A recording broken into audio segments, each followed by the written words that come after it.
தந்தை மகன் தூய் ஆவியாரின் பெயராலே ஆமென். இயேசு கிறிஸ்துவின் அன்புமிக்க சகோதர சகோதரிகளை உங்கள் அனைவருக்கும் கிறிஸ்து இயேசுவின் அன்புகிற வணக்கத்தை தெரிவித்துக் கொள்கின்றேன். இந்த நற்செய்தி பாகமானது மத்தேயு நற்செய்தி 19ஆம் அதிகாரம் 16 முதல் 22 வரையிலும் திருவாக்கியங்கள். குறிப்பாக 22வது வாக்கியம். அவர் சொன்னதை கேட்ட அந்த இளைஞர் வருத்தத்தோடு சென்று விட்டார், ஏனெனில் அவருக்கு ஏராளமான சொத்து இருந்தது.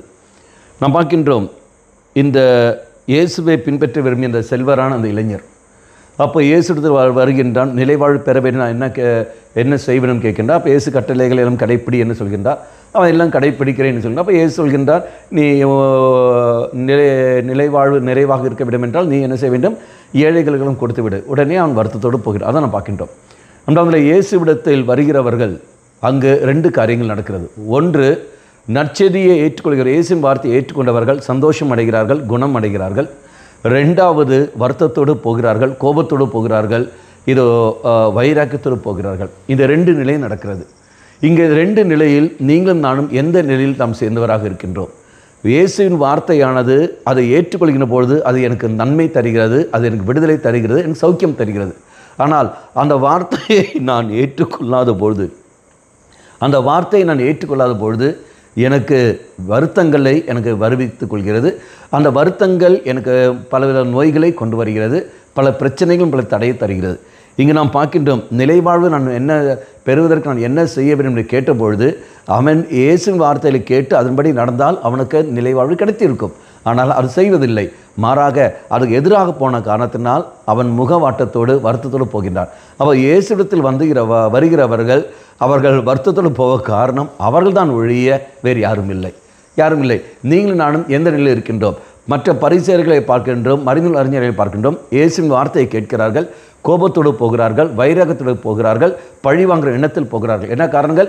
ஏற்றுக்கொள்ளாத பொழுது. அப்படி என்றால் நம்முடைய குடும்பத்திலும் சரி, நம்முடைய பங்குகளிலும் சரி, அங்கு நாம் பார்க்கின்றோம், அறிவிக்கப்படுகிற அந்த இறை வார்த்தைகள் அதை ஏற்றுக்கொள்ளாமல் நாம் வாழ்கின்ற பொழுது வெறுப்பு வந்து விடுகிறது, வைராக்கியம் வந்து விடுகிறது. அதே சமயத்தில் வருத்தங்களும் வருகிறது, பல பிரச்சனைகளும் அது உண்டு செய்கிறது. ஆனால் அது ஏற்றுக்கொண்டவர்களுக்கோ அங்கே விடுதலையும் சௌக்கியம் கிடைக்கிறது. நீங்களும் நானும் எந்த நிலையில் இருக்கின்றோம்? ஏற்றுக்கொள்கின்றோமா?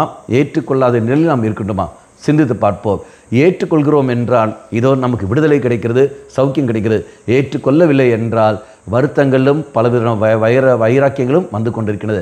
தீமைகள் நம்மை சொந்தமாக்கிறது. ஆகிய சிந்தித்து பார்த்து இறைவனுக்கு நல்ல ஒரு பதில் நாம் கொடுப்போம். நம்முடைய வாழ்க்கையும் நாம் நல்ல முறையில் அமைத்துக் கொள்வோம். கண்களை மூடிக்கொள்ளுங்கள். நல்லவனாகிய தெய்வமே, அந்த செல்வரான இளைஞரை போர் அன்றி உம் அருகில் வருகிற நான், வார்த்தை கேட்கிற நான், அதை ஏற்றுக்கொண்டு வாழக்கூடிய வரத்தை எனக்கு தந்துடலும்.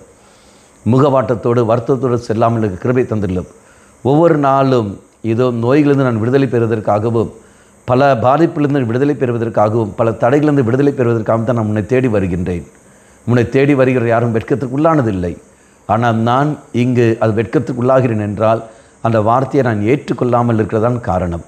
ஆண்டவரே, அந்த நிலையை விட்டுக்கொண்டு நீ அறிவிக்கின்ற வார்த்தைகள், உன்னுடைய வார்த்தைகளை ஏற்றுக்கொண்டு அதன் மேல் நம்பிக்கை வைத்து வாழக்கூடிய வரத்தை எனக்கு தந்திரலும். அதன் வழியாக எல்லா தடைகளிலிருந்து காத்து ரட்சித்திரலும்.